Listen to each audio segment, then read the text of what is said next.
Renukaswamy murder ಕೇಸ್ನ ನಂತರ 3 ತಿಂಗಳ ನಂತರ ಅದರಲ್ಲೂ ಕೂಡ ಒಂದೇ ದಿನ 3 ಆರೋಪಿಗಳಿಗೆ ಜಾಮೀನು ಮಂಜೂರಾಗಿದೆ.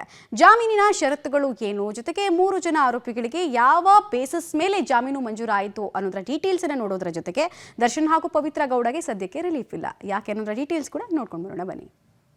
ರೇಣುಕಾಸ್ವಾಮಿ ಕೊಲೆ ಕೇಸ್ 3 ಜಾಮೀನು. ಕಾರ್ತಿಕ್, ಕೇಶವಮೂರ್ತಿ, ನಿಖಿಲ್ ನಾಯಕ್ಗೆ ಬೇಲ್. ಚಿತ್ರದುರ್ಗದ ರೇಣುಕಾಸ್ವಾಮಿ ಕೊಲೆ ಪ್ರಕರಣದಲ್ಲಿ ಮೊದಲ ಜಾಮೀನು ಸಿಕ್ಕಿದೆ. ರೇಣುಕಾಸ್ವಾಮಿ ಶವ ವಿಲೇವಾರಿ ಮಾಡಿದ್ದ 3 ಆರೋಪಿಗಳಿಗೆ ಜಾಮೀನು ಮಂಜೂರು ಆಗಿದೆ. ಸಾಕ್ಷ್ಯನಾಶ ಆರೋಪವನ್ನು ಎದುರಿಸ್ತಾ ಇದ್ದ A16 ಕೇಶವಮೂರ್ತಿಗೆ high court, A15 Karthik alias ಕಪ್ಪೆ ಮತ್ತು A17 ನಿಖಿಲ್ ನಾಯಕ್ಗೆ 57ನೇ CCH ಕೋರ್ಟ್ ಜಾಮೀನು ಮಂಜೂರು ಮಾಡಿದೆ. ರೇಣುಕಾಸ್ವಾಮಿ ಕೊಲೆಯಲ್ಲಿ 3 ಪಾತ್ರ ಇರಲಿಲ್ಲ. ಬದಲಾಗಿ ಕೇವಲ 5 ಲಕ್ಷ ಹಣ ಸಿಗುತ್ತೆ ಅನ್ನೋ ಆಸೆಯಿಂದ ತಾವೇ ಕೊಲೆ ಮಾಡಿದಾಗಿ ಪೊಲೀಸರ ಮುಂದೆ 3 ಆರೋಪಿಗಳು ಶರಣಾಗಿದ್ರು. 3 ವಿರುದ್ಧ IPC ಸೆಕ್ಷನ್ 201 ಅಡಿ ಸಾಕ್ಷ್ಯನಾಶ ಪ್ರಕರಣ ದಾಖಲಾಗಿತ್ತು. ಇದೇ ವಿಚಾರ ದೋಷಾರೋಪ ಪಟ್ಟಿಯಲ್ಲಿ ಉಲ್ಲೇಖಿಸಿದ್ರು. ಸದ್ಯ ಕೇಶವಮೂರ್ತಿ, ಕಾರ್ತಿಕ್ ಮತ್ತು ನಿಖಿಲ್ ನಾಯಕ್ ತುಮಕೂರು ಜೈಲಲ್ಲಿದ್ದು ನಾಳೆ ರಿಲೀಸ್ ಆಗಲಿದ್ದಾರೆ. A15 ಕಾರ್ತಿಕ್ ಮೇಲಿನ ಆರೋಪಗಳು ಏನು ಅಂತ ನೋಡೋದಾದ್ರೆ, ತನ್ನ ಹೆಸರು ಹೇಳದಂತೆ ಕಾರ್ತಿಕ್ಗೆ 5 ಲಕ್ಷವನ್ನ ದರ್ಶನ್ ಕೊಟ್ಟಿದ್ರು. ಹಣದ ಆಮಿಷಕ್ಕೆ ಪೊಲೀಸರಿಗೆ A15 ಕಾರ್ತಿಕ್ ಶರಣಾಗಿರ್ತಾನೆ. ಕಾರ್ತಿಕ್ಗೆ ದೀಪಕ್ ಮೂಲಕ ಹಣ ಸಂದಾಯ ಆಗಿರುತ್ತೆ. ಪಟ್ಟಣಗೆರೆ ಶೆಡ್ನಿಂದ ಸುಮ್ನಳ್ಳಿ ಕಾಲುವೆಗೆ ಶವವನ್ನ A15 ಕಾರ್ತಿಕ್ ಮತ್ತು ಗ್ಯಾಂಗ್ ಎಸ್ತಿರುತ್ತೆ. A16 ಕೇಶವಮೂರ್ತಿ ಮೇಲಿದ್ದ ಆರೋಪಗಳು ಏನು ಅಂತ ನೋಡೋದಾದ್ರೆ, ಕೇಶವಮೂರ್ತಿ ವಿರುದ್ಧ ಸಾಕ್ಷ್ಯನಾಶದ ಆರೋಪ ಇದೆ. ಸೆಕ್ಷನ್ 201 ಅಡಿ ಸಾಕ್ಷ್ಯನಾಶಕ್ಕೆ ಯತ್ನಿಸಿದ ಆರೋಪ. ದರ್ಶನ್ ಅಭಿಮಾನಿಯಾಗಿರ್ತಾನೆ A16 ಕೇಶವಮೂರ್ತಿ. ಆರೋಪಿ ಪವನ್ ಮೂಲಕ ಪರಿಚಯವಾಗಿದ್ದ ಕೇಶವಮೂರ್ತಿ ಪಟ್ಟಣಗೆರೆ ಶೆಡ್ನಿಂದ ಸುಮ್ನಳ್ಳಿ ಕಾಲುವೆಗೆ ಶವವನ್ನ ಎಸೆಯೋ ಕೆಲಸವನ್ನ ಮಾಡಿರ್ತಾನೆ. ಪೊಲೀಸ್ ವಿಚಾರಣೆ ವೇಳೆ ಮರ್ಡರ್ ರಹಸ್ಯವನ್ನ ಕೇಶವಮೂರ್ತಿ ಬಿಚ್ಚಿಟ್ಟಿರ್ತಾನೆ. ಪ್ರದೋಷ್ ಮೂಲಕ ಕೇಶವಮೂರ್ತಿ ಕುಟುಂಬಕ್ಕೆ ಹಣ ಸಂದಾಯ ಆಗುತ್ತೆ. A17 ನಿಖಿಲ್ ನಾಯಕ್ ಪಾತ್ರ ಏನು ಇದನ್ನು ನೋಡೋದಾದ್ರೆ, ರೇಣುಕಾಸ್ವಾಮಿ ಶವ ಮೋರಿಗೆ ಎಸೆದಿದ್ದ ಆರೋಪ ಈತನ ಮೇಲಿದೆ. ಪಟ್ಟಣಗೆರೆ ಶೆಡ್ನಿಂದ ಸುಮ್ನಳ್ಳಿ ಮೋರಿಗೆ ಶವ ವಿಲೇವಾರಿ ಆಗಿರುತ್ತೆ.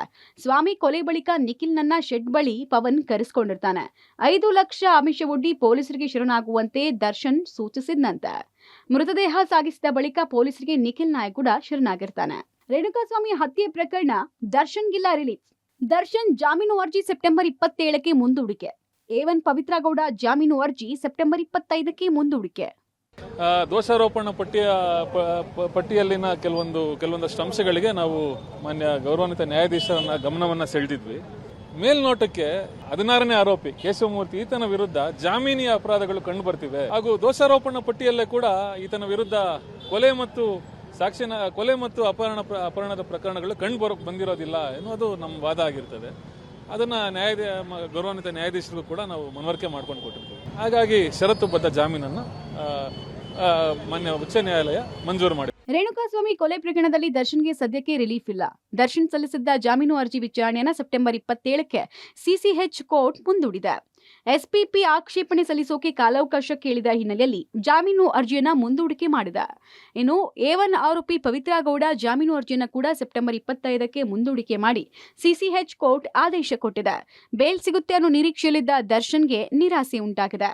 ಬಳ್ಳಾರಿ ಜೈಲಲ್ಲಿ ದರ್ಶನ್ ಭೇಟಿಯಾದ ಪತ್ನಿ ವಿಜಯಲಕ್ಷ್ಮಿ.